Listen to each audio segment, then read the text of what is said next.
चलिए अब एक अच्छी खबर। भारतीय मूल की एस्ट्रोनॉट सुनीता विलियम्स और अमेरिकी एस्ट्रोनॉट बुच विल्मोर अपने साथियों के साथ अंतरिक्ष में 9 महीने बिताकर सुरक्षित पृथ्वी पर लौट आए हैं। एलन मस्क का स्पेसएक्स ड्रैगन कैप्सूल फ्लोरिडा के तट पर सुरक्षित रूप से उतरा।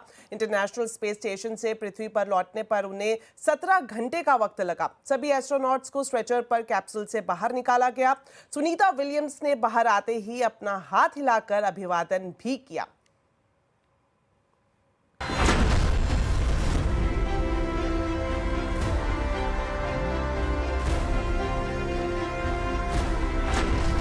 सितारों की दुनिया से धरती तक की वापसी।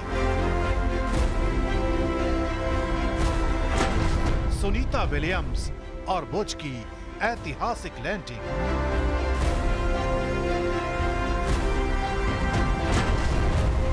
इतिहास में दर्ज हो गया खूबसूरत लम्हा।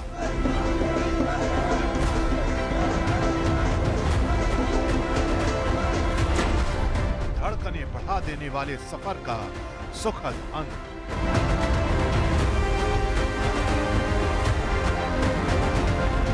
नौ महीने 13 दिन का लंबा सफर और अब सुनीता विलियम्स और बुच विल्मोर की सुरक्षित वापसी का ऐतिहासिक क्षण।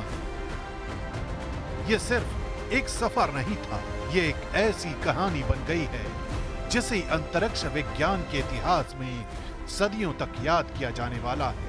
ड्रैगन अंतरिक्ष यान की इस सफल लैंडिंग ने उस अध्याय को लिख दिया है जिसमें Sunita Williams, Butch Wilmore, Nick Hague और रूसी अंतरिक्ष यात्री अलेक्जेंडर गोर्बुनोव अंतरिक्ष की दुनिया के नए नायक बन गए। सभी अंतरिक्ष यात्रियों की सुरक्षित वापसी के लिए पूरी दुनिया में दुआएं की जा रही थी। नासा के कंट्रोल रूम के सभी साइंटिस्ट की नजरें स्क्रीन पर टिकी हुई थी।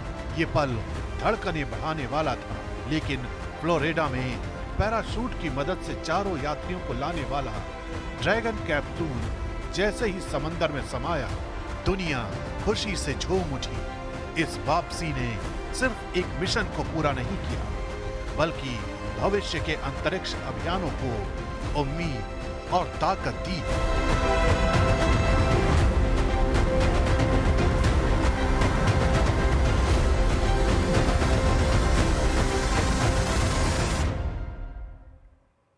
प्रधानमंत्री नरेंद्र मोदी ने सुनीता विलियम्स को पृथ्वी पर लौटने पर बधाई दी है और उनका स्वागत किया है।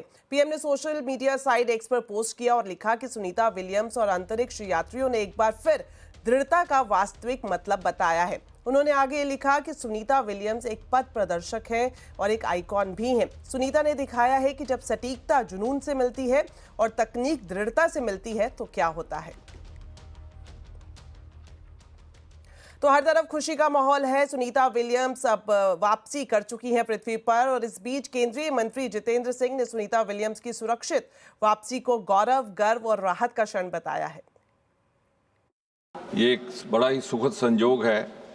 आज के प्रश्नकाल का पहला प्रश्न अंतरिक्ष के साथ संबंधित है और आज ही प्रातः 3:27 पर सुनीता विलियम्स जी का धरती पर लौटना हुआ है 300 दिन के बाद। और आपने देखा होगा कि कल ही मीडिया ने प्रधानमंत्री श्री नरेंद्र मोदी जी द्वारा लिखा हुआ एक पत्र जारी किया था, जिसमें उन्होंने सुनीता विलियम्स जी को संबोधित करते हुए उनकी सुरक्षित वापसी की कामना भी की थी और उन्हें भारत आने का निमंत्रण भी दिया था। चलिए अब बात करते हैं सोशल मीडिया प्लेटफॉर्म एक्स के नए एआई मॉडल ग्रोक 3 की, जिसने लॉन्च होते ही तहलका मचा दिया है। ग्रोक ना तो राजनीति से परहेज करता है और ना ही विवादित सवालों के जवाब देने से हिचकिचाता है। यहां तक कि वो गाली गलौज का भी इस्तेमाल करता है। जानकार मानते हैं कि ऐसे एआई मॉडल्स की जवाबदेही तय होना जरूरी है। इस पर पूर्व आईटी मंत्री राजीव चंद्रशेखर से खास बातचीत की हमारे संवाददाता असीम मनचंदा ने। आइए आपको दिखाते हैं। हम टेक्नोलॉजी की दुनिया में वी ऑलवेज से कि garbage in garbage out, quality in quality out. तो जो एआई मॉडल गार्बेज लेकर ट्रेन करते हैं उनका आउटपुट गार्बेज होगा।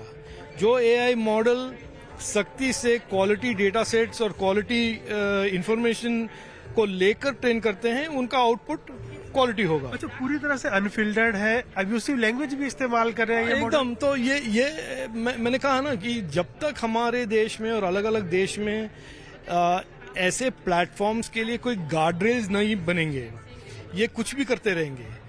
और ये गार्डरेल्स ऐसे बनने चाहिए कि उनके जो आउटपुट्स हैं उनके एक्यूरेसी पर, उनके ट्रूथफुलनेस पर उनका ध्यान बढ़ाए, और उनको ध्यान ही नहीं, उनको ये बताएं कि अगर आप गलत इंफॉर्मेशन आउटपुट करते हैं और लोगों को भड़काते हैं तो वो गलत है। तो आज मैं मानता हूँ ये अर्ली डेज है हमारे देश में भी और बाकी अलग अलग देश में। जैसे अभी प्रोग्राम में मैंने कहा, दुनिया के डेमोक्रेटिक कंट्रीज में जहाँ पे ऐसे प्लेटफॉर्म्स का प्रभाव हो सकता है, यहाँ पर इस बात पर एक चर्चा शुरू होना चाहिए कि कौन से गार्डरेल्स बनाने चाहिए, लीगल कैसे गार्डरेल्स बनने चाहिए, ताकि ये प्लेटफॉर्म्स इसके आउटपुट और इनके ट्रेनिंग पर थोड़ा अकाउंटेबिलिटी हो। तो क्या ग्रोक 3 का बेलगाम होना खतरनाक साबित हो सकता है? क्या ये एआई के खतरों की झलक भर है? आज कंज्यूमर अड्डा में इसी पर होगी खास चर्चा। शाम 5:57 पर जरूर देखिए।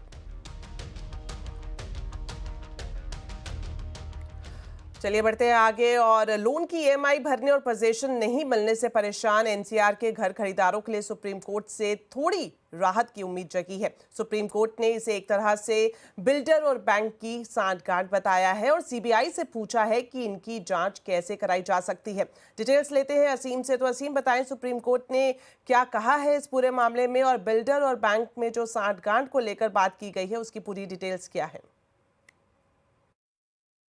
सुप्रीम कोर्ट होम बायर से जुड़ी एक याचिका के ऊपर सुनवाई कर रहा था। सुप्रीम कोर्ट ने प्रोजेक्ट में होने वाली देरी को लेकर के चिंता जताई। कोर्ट ने कहा कि बिल्डर लगातार प्रोजेक्ट के अंदर देरी करते हैं, बायर रोता रहता है और ईएमआई भरता रहता है। हमें इस बात की काफ़ी चिंता है और ख़ासतौर पे कि हमें ये लगता है कि बैंक्स और बिल्डर के बीच में एक तरह का नेक्सस है। इस पूरे मामले की जांच होनी चाहिए। सुप्रीम कोर्ट ने सीबीआई से पूछा कि आप हमें प्रस्ताव दीजिए 2 हफ्ते के अंदर कि किस तरह से इस पूरे मामले की जांच की जा सकती है। कोर्ट ने कहा कि हम इस तरह के हज़ारों केसेस सुन रहे हैं और हमें लगता है कि हम ऐसे ही केसेस सुनने के लिए नहीं बैठे हैं। बिल्डर लगातार देरी करता रहता है। इसके साथ साथ सुप्रीम कोर्ट ने जो नोएडा अथॉरिटी है उसको भी फटकार लगाई। सुप्रीम कोर्ट ने कहा कि अथॉरिटी जो अनबने प्रोजेक्ट्स हैं उनको रिवाइव करने के अंदर कोई भी कदम नहीं उठा रही है। जो सुप्रीम कोर्ट है उसने अथॉरिटी को निर्देश दिए कि आप इस पर कार्रवाई कीजिए और जो अध बने हुए प्रोजेक्ट हैं उनको पूरा करने के लिए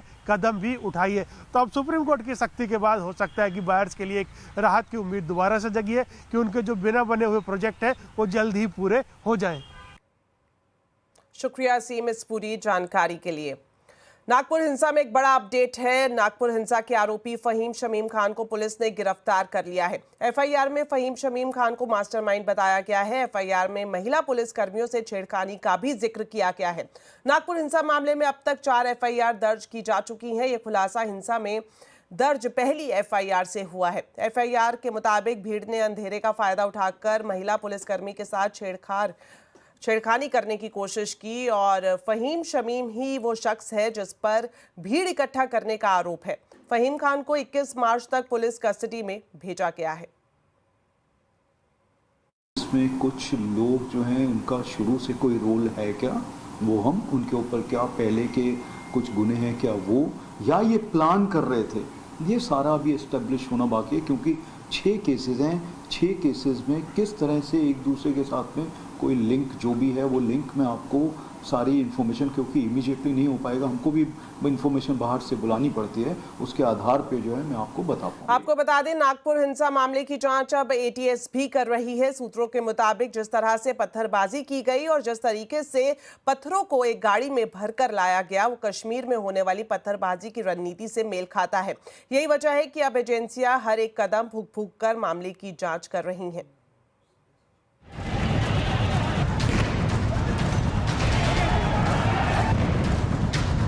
औरंगजेब की कब्र पर उठे विवाद की लहर ने जिस तरह से नागपुर को सुलगाने का काम किया, उसने जांच एजेंसियों को भी सन्न कर दिया। सरकार की तरफ से लगातार इस मामले में दोषियों पर कड़ी कार्रवाई करने का दावा किया जा रहा है, लेकिन जांच एजेंसियों को जो कुछ पता चला है वो चौंकाने वाला है, क्योंकि जिस तरह से नागपुर में पत्थरबाजी की गई, उसी पैटर्न का इस्तेमाल कश्मीर में भी पत्थरबाजी के दौरान किया जाता रहा है।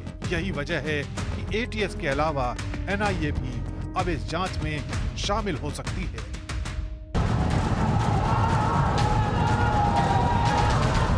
नागपुर हिंसा के आरोपियों को 21 मार्च तक के लिए पुलिस कस्टडी में भेज दिया गया है, जबकि 2 सीआरपीएफ टीमों के साथ जोन 3 और जोन 5 में अभी भी कर्फ्यू को जारी रखा गया है। फिलहाल इस मामले में अब तक 51 लोगों के खिलाफ एफआईआर दर्ज हुई है, जबकि अभी भी कई संदिग्धों की तलाश की जा रही है।